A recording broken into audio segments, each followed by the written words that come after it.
Unit 6, The Coolest School Subjects. Student's Book, page 90. Activity 1. Read. Match what you learn to the school subject where you learn it. Listen to check. 1, We learn about Shakespeare in our literature class. 2, We study democracy in social science. 3, We study animals and plants, like the sloth and the pitcher plant in science class. 4, We exercise and play sports in PE. 5, We learn English vocabulary and grammar in our English classes. 6, We learn about prime numbers in math. 7. We make murals in our art class. Student's Book, page 91. Activity 3. Listen. A group of students is putting on a game show. Copy the chart and complete it as you listen. 1, This is a social science question. Ready? When and where were the earliest Olympic Games held? Greece? Yep, in a Greek village called Olympia in 776 BC. 2, Okay, this is a literature question. Here we go. Who is considered the greatest playwright of all time? That's easy. Shakespeare. Right. 3, This is another social science question. Are you ready? Who were the first people to develop the earliest form of democracy? I have no idea. Who? The people of ancient Athens. 4, Okay, ready for a math question? What are the 10 smallest prime numbers? That's a difficult one. 2, 3, 5, 7, 11, 13. That's all I know. What are the others? 17, 19, 23, and 29. 5, Here's your first biology question. What's the slowest mammal in the world? I don't know. It's the sloth. 6, And here's another biology question. What's the biggest meat-eating plant in the world? That's a trick question. Plants don't eat meat. The pitcher plant does. It digests insects and can even digest rats. 7, Here's a third social science question. Which country has the most speakers of English? The USA or China? Not sure. I'd just be guessing. Is it the USA? It's China. China has the largest population in the world and the highest number of people who can speak English. 8, And here's an art question for you. Who is Mexico's greatest mural artist? I don't have a clue. Diego Rivera. Student's Book, page 92. Activity 5. Listen and read. What decision did Paris have to make? The Judgment of Paris, a Greek myth, retold by Sam Riley. Once upon a time, the Greek goddesses Hera, Aphrodite, and Athena were arguing about who among the three of them was the fairest, the most beautiful goddess on Mount Olympus. They needed some help, so they chose Paris, the youngest son of King Priam of Troy, to be the judge. Of course, it wasn't a very objective process. All three goddesses offered Paris the best gift they could offer in order to make Paris decide in their favor. Athena, the Greek goddess of wisdom and knowledge, offered Paris wisdom. Hera, the wife of Zeus, offered him power. But in Paris's mind, Aphrodite, the goddess of love and beauty, gave the best offer of all. She would give Paris the most beautiful woman in the world. So Paris made his decision. The fairest goddess on Mount Olympus was Aphrodite. He gave her a golden apple that had this inscription, "To the fairest." But Aphrodite didn't tell Paris that there was a problem with her offer. As it turned out, the most beautiful woman in the world wasn't free. Helen, Queen of Sparta, was the most beautiful woman in the world at the time, and King Menelaus was her husband. But a promise is a promise. Besides, Aphrodite was the goddess of love. With her power, she could make anyone fall in love. So Aphrodite sent Paris to Sparta, where King Menelaus and Queen Helen welcomed him. Aphrodite kept her promise. She made Helen fall in love with Paris, and the two ran away to Troy, where Paris lived. King Menelaus was, of course, furious. He asked all the best Greek warriors to help him get Helen back. In response, more than 1,000 Greek ships and 100,000 Greek soldiers set sail for Troy. And that was how the Trojan War began. Student's Book, page 94. Activity 8. Listen and read. What is Angela going to do for her literature assignment? Hi, Angela. You look happy. It seems like you've been enjoying school these days. I have been. We've been reading a lot of Greek myths and legends in my literature class. They're really great. This may surprise you, but I love myths and legends too. Do you? Well, maybe you can give me some advice. Our teacher wants us to write a play based on a myth. That sounds like fun. How about Pandora's Box? I know that one. Pandora opens a beautiful clay box that she wasn't supposed to open, and evil escapes into the world. That one's a little depressing. Good point. Maybe you could do The Judgment of Paris. That sounds familiar. What's it about? I'll tell you the story. Student's Book, page 94. Activity 10. Listen and match. Then complete the sentences. Include most or least and an adjective from the box. 1. Mom, can you help me with my homework? Sure, Alex. What school subject is it this time? Literature. It's about Shakespeare. First, I have to choose one of his plays, and I can't decide which one to choose. Well, if I were you, I'd choose Julius Caesar. To me, it's his finest work, and it's very powerful. Cool. We've been studying Julius Caesar in history.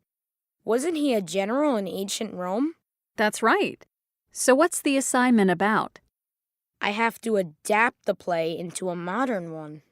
That sounds like fun. First, you need to read it, right? Right.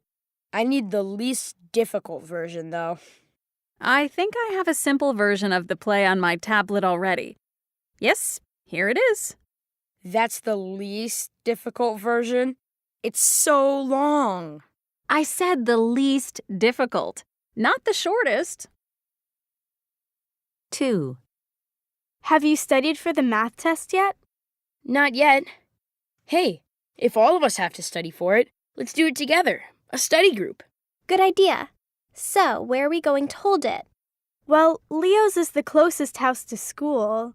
Leo, do you think your parents will let us study at your house? Yes, I'm sure they will. My mom's good at math, so she can help us. Great. The only thing I remember about prime numbers is that they're larger than 1.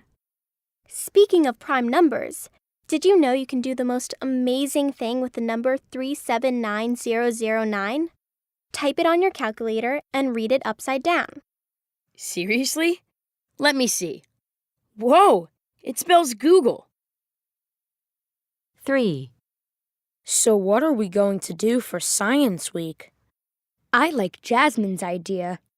Which one? The one about endangered animals. Oh, yeah. We could choose one of the most endangered animals on Earth. If we do a public exhibit, we'll also be encouraging people in our community to help protect them.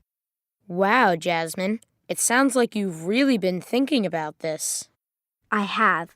I've already done a little research. Here's one I think we could use. The kakapo from New Zealand. It's the rarest, the strangest, and the heaviest parrot in the world.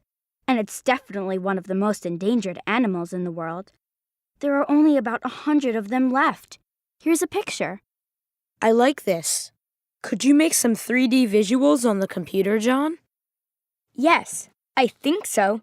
And I'll add some sound effects too, especially for that parrot. 4.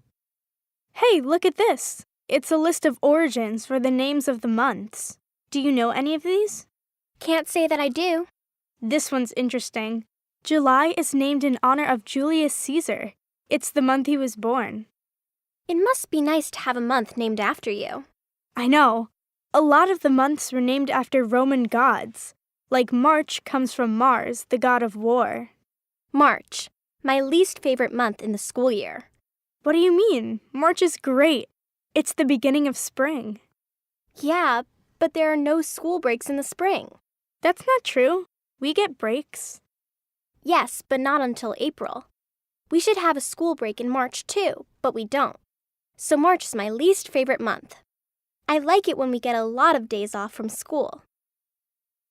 Student's Book, page 96. Activity 14. Listen and read. Which special abilities are described? Biology, the weirdest living things. Over time, animals on our planet have developed so that they can survive in the best way possible. Some animals have rare abilities that make them particularly interesting. Read on to find out about 3 of them.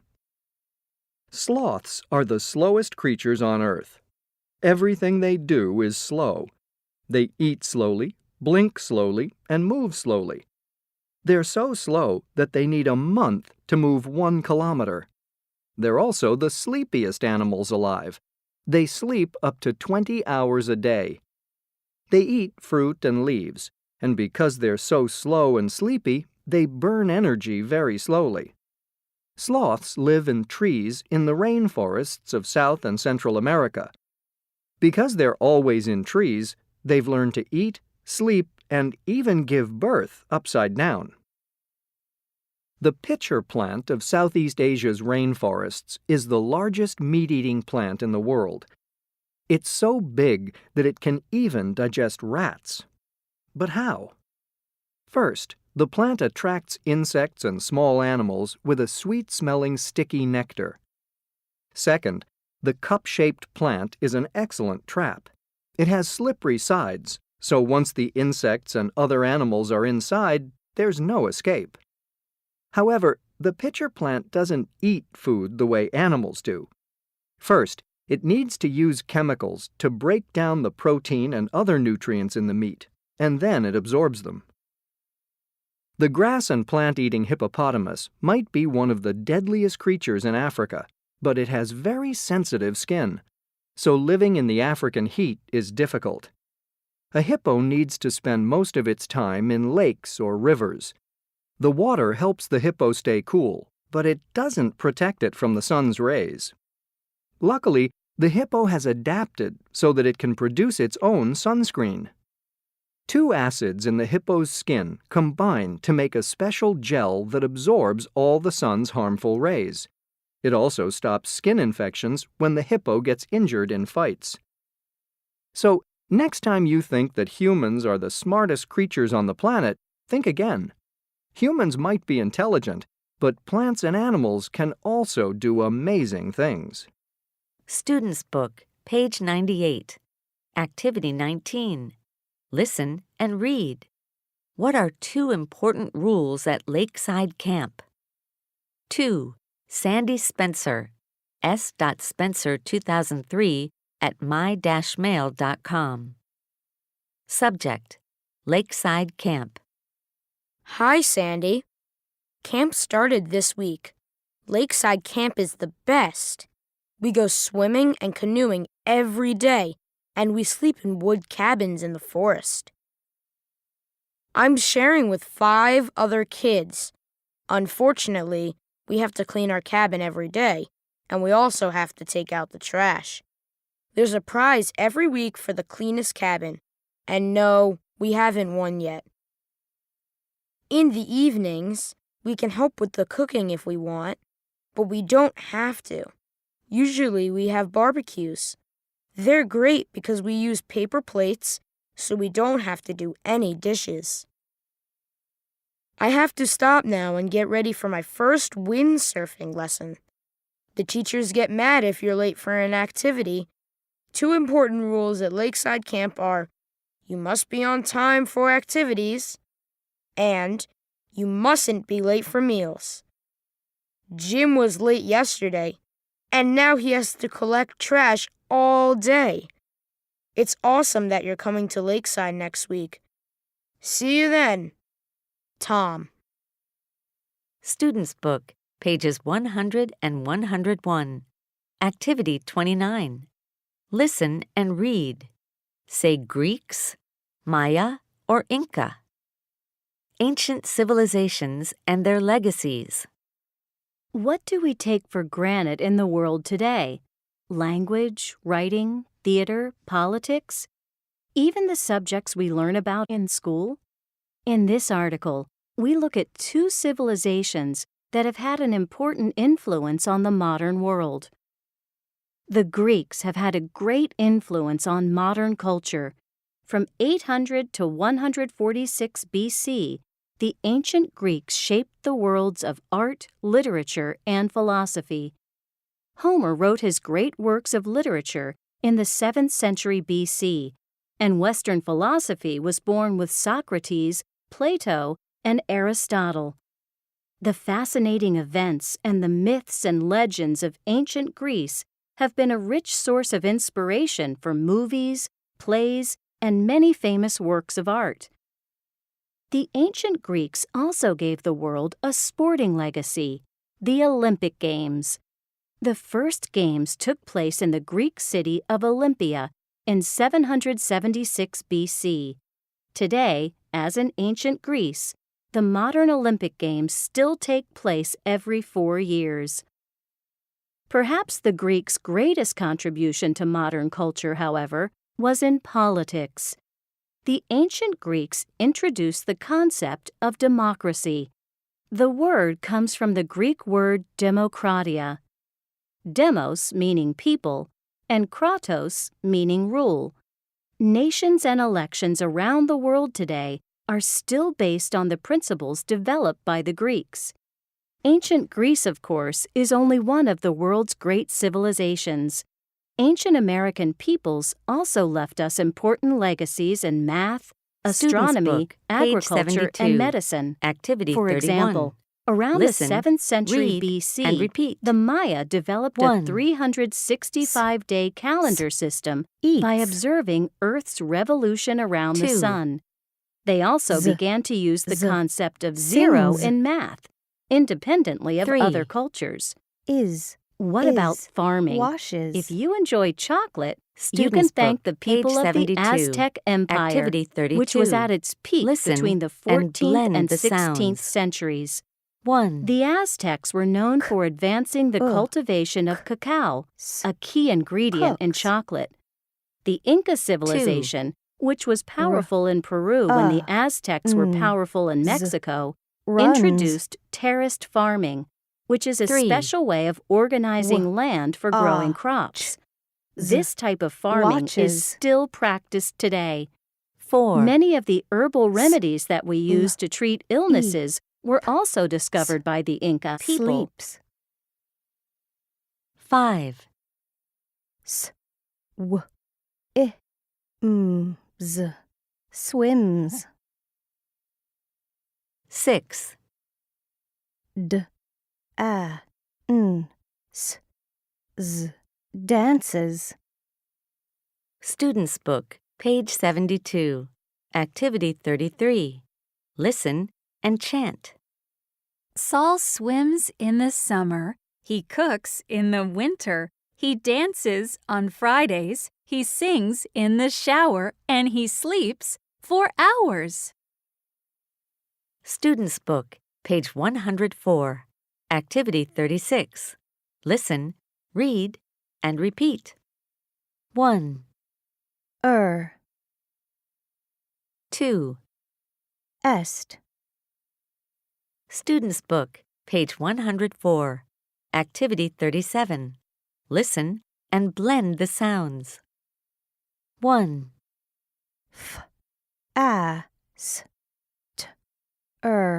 faster. 2, easier.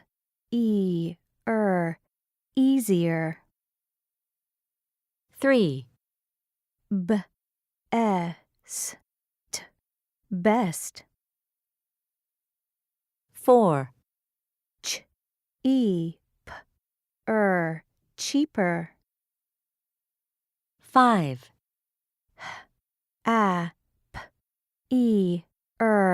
happier. 6,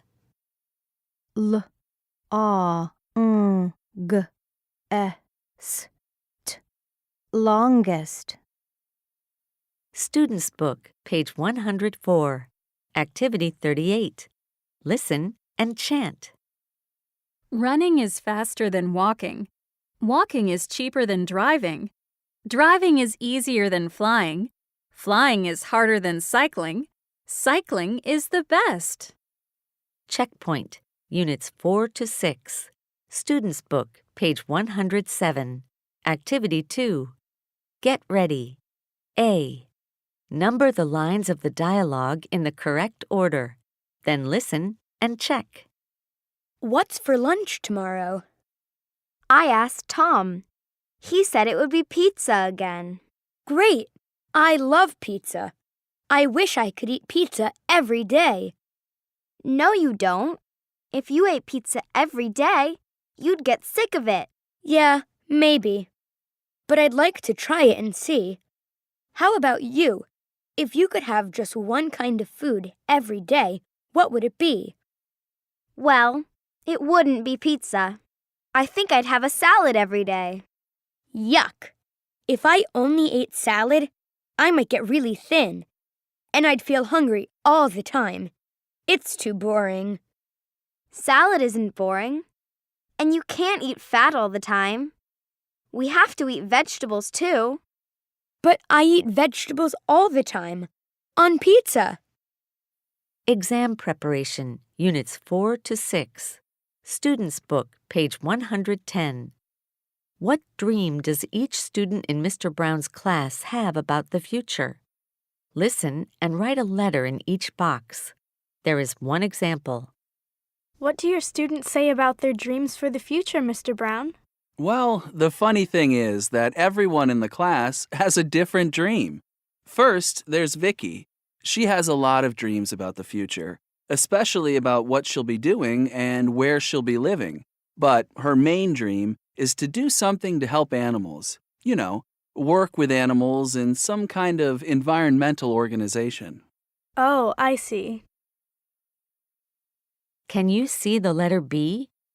This is an example. Now you listen and write a letter in each box. What about the other people in the class?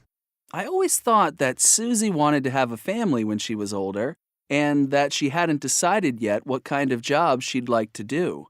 Then she told me the other day that if she could choose, she would study English literature in college and become a teacher. She usually gets the best grades in English, and she loves reading. Kate's in your class too, isn't she? Yes, she is. I don't think that Kate really knows what she wants for the future. That is, what job she wants to do. But I do know that she'll be earning a lot of money. She loves shopping, so maybe she'll be buying a lot of nice clothes and a sports car. Actually, most students want those things. So can you tell me about some of the other students' dreams? Of course. Justin is an interesting boy, and he has more hobbies than most students. He's athletic, and he plays tennis, but he's also a great guitarist, and he's already played in concerts at school. Last week, he told me that 10 years from now, he would be famous in the music industry. So, I wish him good luck. I'm sure he'll be very successful. What about Adam? Oh, Adam isn't very interested in his studies these days. He's more interested in going on adventure vacations somewhere. If he does that all his life, then he won't have much money. But that's what he likes. I think that maybe he'll try to get a job organizing adventures for other people. If he does that, then he'll have a great time and maybe live in another country for a year or two. And what dreams does Oliver have? Well, Oliver is my quietest student. I don't think he knows what job he wants to do yet, but I know he wants to achieve something important in his life. I really think his dream would be to run a technology business and help people all over the world. He sees the digital world as the most important part of our future. Now listen again.